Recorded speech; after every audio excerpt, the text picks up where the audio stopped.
안녕하십니까. 세종국토개발 대표 전은성입니다. 자, 오늘은 이 재개발 너무너무 어렵다. 그래서 돈이 된다.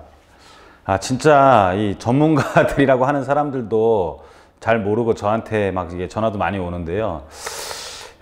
참 공부 많이 했어요. 그리고 많이 해가지고 참 이 법이 좀 잘 안 맞는 부분이 있습니다. 법이 잘 안 맞는 부분이 있는데 이 법대로 잘 되진 않겠지만 그래도 여러분들이 우려하는 부분이 있어요. 그 신축 건물에 대해서 재개발 조합원이 되느냐 안 되느냐 여러 가지 논란들이 많은데 오늘 거기에 대해서 한번 정리를 해드리고, 그리고 이 법을 비켜가서 돈이 될 수 있는 물건 한번 소개시켜 드리려고 합니다.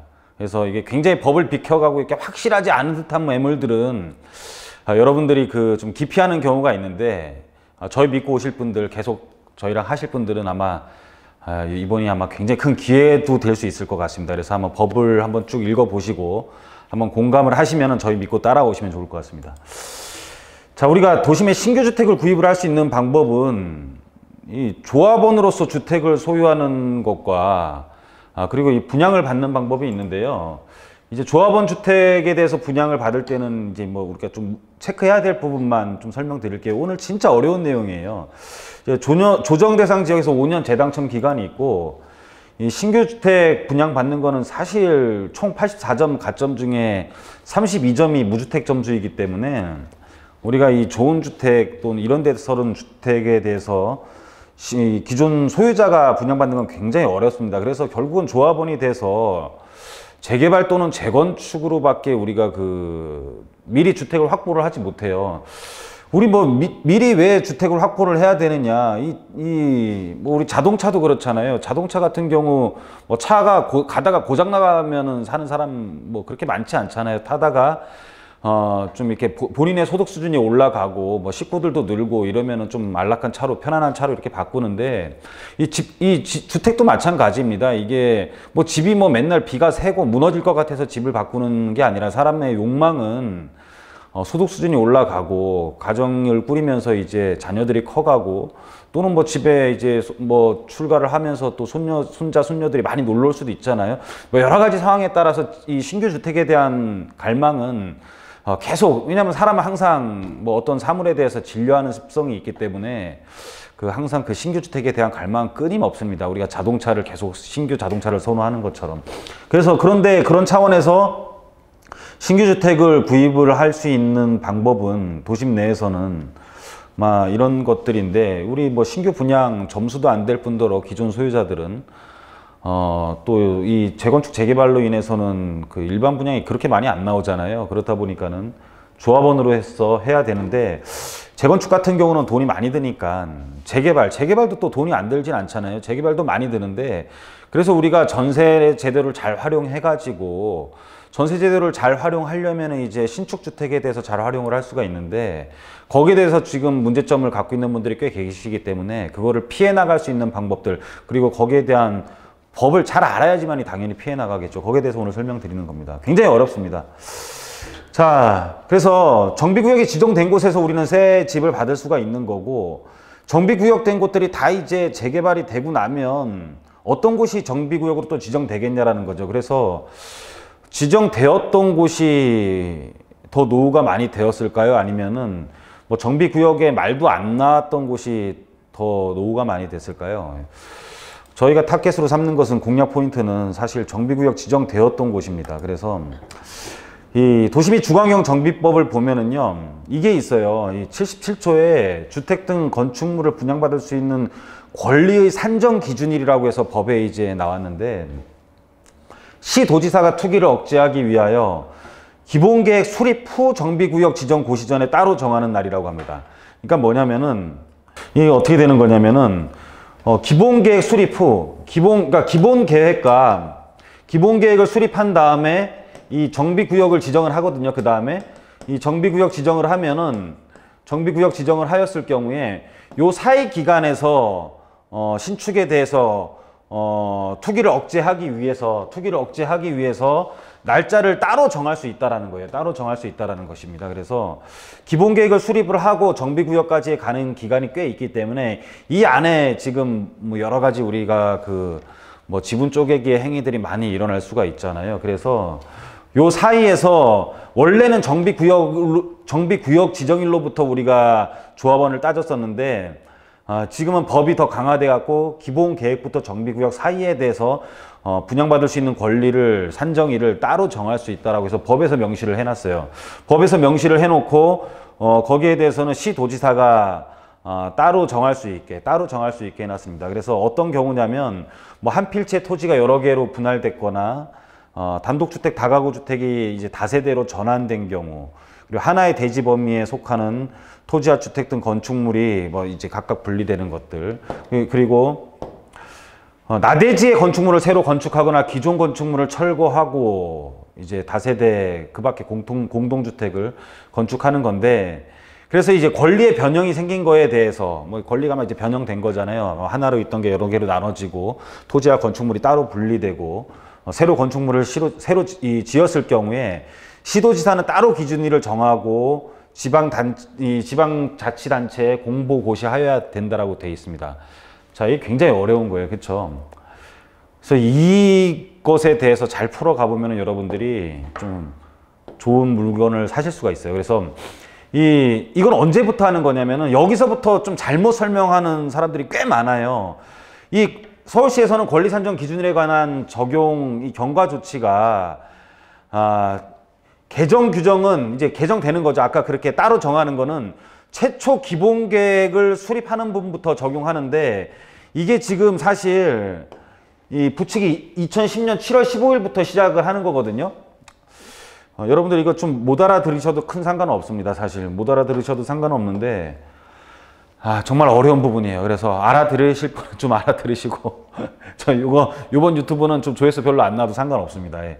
근데 좀 잘못 설명하는 들이 많아서 좀 하는 거예요. 이제 2010년 7월 15일 이후에 지어진 것들은 뭐 안 나온다 뭐 이렇게 말을 하는 분들이 꽤 많아요.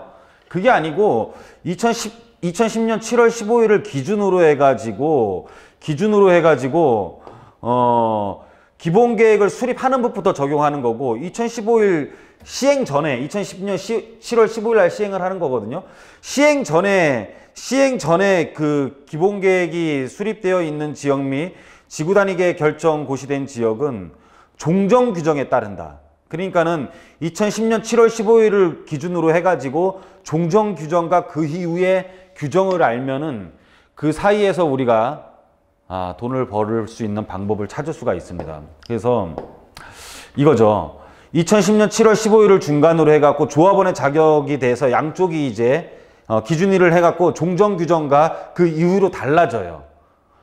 그래서 단독주택 비주구형 건물을 쭉 보면은 그 전 규정은 최소 주거 전용 면적 이상인 경우에는 그러지 아니하다고, 그 이후에는 이제 새로 기본 계획을 설정하는 경우 권리산정 기준이 새로 지정된 다음에 나대지의 건축물을 새로이 건축하거나 기존 건축물을 철거하고 다세대 주택 그 밖에 공동주택을 건축하여 토지 등 소유자가 증가하는 경우에는 이제 주지 않는다는데, 여기에서 우리가 굉장히 애매한 부분이 많기 때문에, 애매하다라는 것은 수요자가 그만큼 많지 않다라는 뜻이고, 수요자가 많지 않다라는 뜻은 그만큼 가격이 많이 안 올라갔다라는 뜻이에요.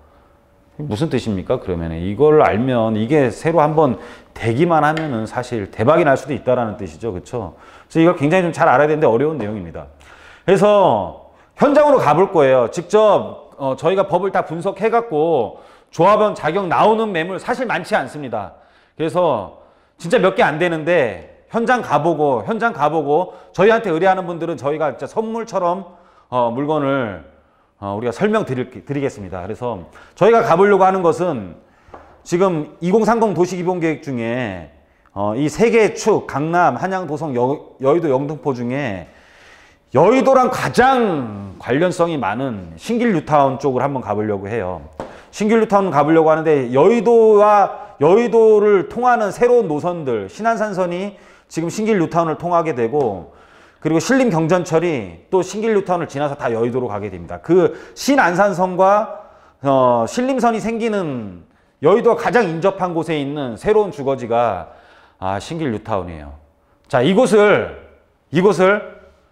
지금 우리 윤형식 부장님과 한번 현장 답사를 또 제 영상 이어서 바로 가보도록 하겠습니다. 그래서 너무너무 어렵지만 여러분들 돈이 될 수 있는 부분들, 제가 글씨는 막 설명해놨는데 사실 자세하게는 설명 안 드렸습니다. 여러분들 진짜 자신있게 또는 저희를 신뢰하시는 분들은 이 영상 다 보시고 저희한테 문의 주시면 저희가 이 선물 같은 물건을 여러분들한테 자세히 설명드리도록 하겠습니다. 자, 계속 이어서 영상 보도록 하겠습니다. 네, 안녕하십니까. 세종국토개발 윤영식 부장입니다. 오늘 제가 가보려고 하는 곳은 바로 영등포구에 위치해 있는 신길 뉴타운입니다. 그래서 이번에 신길 뉴타운을 비롯해서 소액으로 투자할 만한 곳을 찾아봤는데요. 일단 현장 영상을 보겠습니다. 여기는 현재 이 대방역을 바라보는 여의교 일대인데요. 여기 대방역에서는 이 반경 700m쯤 이 뒤로에서 신길 뉴타운이 있고요. 그리고 이렇게 이제 여의교 건너편으로는 여의도가 위치를 하고 있습니다. 신길 뉴타운은 영등포구 내에서도 직주 근접의 최적의 입지를 자랑하고 서울 도심에 이 메이저급 브랜드로 싹 다 갈아치우는 모습을 보니 이미 흥행은 따놓은 당상이겠다 싶은 생각이 절로 나는 곳입니다.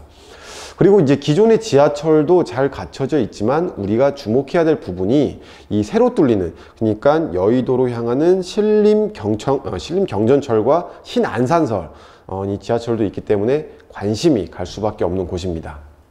그러면 이제 이곳은 이 보라매역 사거리인데요. 이 신림경전철이 새로 생기는 곳으로서 현재 보시다시피 이 착공에 들어가서 현재 공사가 한창 진행 중이고 2022년 개통 예정인 곳이죠. 그러면 현재 7호선과 더불어서 이 더블 역세권으로 변모할 지역이 되겠습니다. 이곳은 바로 다음 역이죠. 7호선 신풍역인데요. 이것도 신길 뉴타운이 있는 전철역인데 이곳은 신안산선이 들어올 예정인 곳입니다. 그렇게 되면 여기 역시 더블 역세권으로 변모할 지역이 되겠죠. 이 신안산선은 올해 8월경에 착공에 들어갈 예정이고 이 급행역으로 될 예정인 곳인데요. 어떻게 보면은 이 신풍역 때문이라고도 할 수 있는 영등포의 대장 아파트인 레미안 에스티움은 지금 전용 84제곱미터가 현재 11에서 12억 정도의 시세를 형성하고 있습니다. 그리고 이제 바로 그 옆으로 해서는 이 저층에 남서울 아파트, 그러니까 이게 19역이죠. 남서울 아파트가 위치를 하고 있습니다. 그리고 이곳은 이제 신길 뉴타운에서 에스티움과 더불어서 2015년 입주한 레미안 프레비뉴라는 아파트인데요. 그러니까 어떻게 보면 지금 에스티움보다는 약간은 저렴하긴 하지만 여기도 현재 전용 84제곱미터가 한 10억에서 11억 정도의 시세를 형성하고 있습니다. 그리고 바로 이 대로변 맞은편으로 해서는 이 신길 뉴타운의 해제 지역인 노후화된 주택들이 질비해 있는 모습이 보입니다. 그리고 여기는 이제 신안산선이 이제 새로 들어올 예정인 도림 사거리인데요. 여기도 뭐 올해 당연히 8월경에 착공 예정이라서 착공에 들어가게 되면은 일단 가격은 한번 뛰게 돼 있으니 여기 인근을 좀 눈여겨보시면 좋을 것 같습니다. 그렇다면 이 인근으로 해서 거기서도 이 뉴타운 안쪽으로 해서 투자처를 물색해 볼 필요가 있겠습니다. 그리고 이제 여기는 이제 뉴타운 안에 있는 이제 사러가 시장 사거리인데요. 이곳은 지금 신길 뉴타운의 메인 상권이라고 할 수 있습니다. 바로 이렇게 사러가 시장이라고 해서 이제 단층으로 된 상가 건물과 이 건물 이제 뒤쪽으로 해서는 이제 시장이 형성이 되어 있는데요. 이곳은 현재 확정이 되진 않았지만은 롯데에 매각이 될 예정이라고 하는데 모든 상점이 이렇게 다 점포 정리 중이더라고요. 그러니까 이곳을 허물고 건물을 이제 2개 동으로 지어서 쇼핑몰을 비롯해서 극장도 들어올 예정이라고 합니다. 뭐 이것만 봐도 지금 이 신길 뉴타운은 완전히 다른 동네로 바뀔 지역인 것은 분명한 것 같습니다. 그렇다면 이 여의도라는 업무 지역이 있고 교통도 우수하고 그럼 마지막 한 가지 필수 요건이라고 할 수 있는 학군이 있는데요. 이 신길 뉴타운을 좀 유심히 보시면요. 이 학군을 품은 구역이 있고 아닌 구역이 있습니다. 이렇게 이제 학군을 품은 구역이 확실히 선호 현상이 강하게 나타나고 있습니다. 그리고 이제 이곳은 이제 신길 뉴타운 해제 지역인데요. 제가 이렇게 찍은 곳이 고작 5층 높이에서 찍은 조망입니다. 이곳은 지금 2종 주거 지역인데도 불구하고 보시다시피 이제 4층 이상의 건물은 찾아보기가 힘들고 노후도가 상당히 심각한 것을 이렇게만 봐도 쉽게 느끼실 수가 있을 것입니다. 그래서 이제 이렇게 제가 실제로 걸어서 살펴봤는데요. 이 노후도는 말할 것도 없고 이 기반시설 등이 상당히 심각했습니다. 제가 전에 영상 찍은 것 중에 재개발 구역 지정된 곳을 살펴보면서 이 지정 요건에 대해서 임장활동을 갔다 왔었잖아요. 근데 이곳은 구역 지정된 곳보다도 보시다시피 이제 훨씬 더 심각했습니다. 서울 한복판에 그것도 이렇게 좋은 입지를 썩히고 있는 건 심히 낭비라고 생각이 되고요. 이 동네는 지금 뭐 신축이 없는 걸 떠나서 이제 신축이 들어올 수가 없는 곳이라는 거죠. 그러니까 지금 이런 기반 시설로는 도무지 건축행위 자체를 할 수가 없으니 앞으로 노후도는 계속 진행이 될 수밖에 없는 곳이 된다고 할 수 있겠습니다. 과연 언제까지 이런 곳을 방치할까요? 아무리 해제가 됐다 하더라도 여기는 다시 개발을 할 수밖에 없는 곳은 확실한 것 같습니다. 그리고 제가 이렇게 살펴보다가 대체 도로 폭이 얼마나 될까 하고 제가 이게 양파를 보시다시피 지금 양파를 뻗어서 다 피지도 않았는데 양손이 이 집과 집 사이의 벽을 다 닿더라고요. 그렇다면 이 도로 폭이 1m 50도 채 안 된다고 할 수 있는 곳이 이렇게 심심찮게 나왔습니다.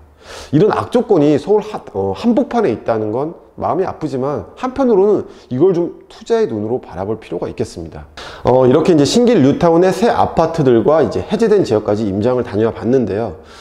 특히 소액으로 투자가 가능한 이 해제된 지역을 유심히 살펴보면은 인근의 새 아파트를 바라보면서 이것도 다시 재지정될 가능성은 상당히 높아 보였고요.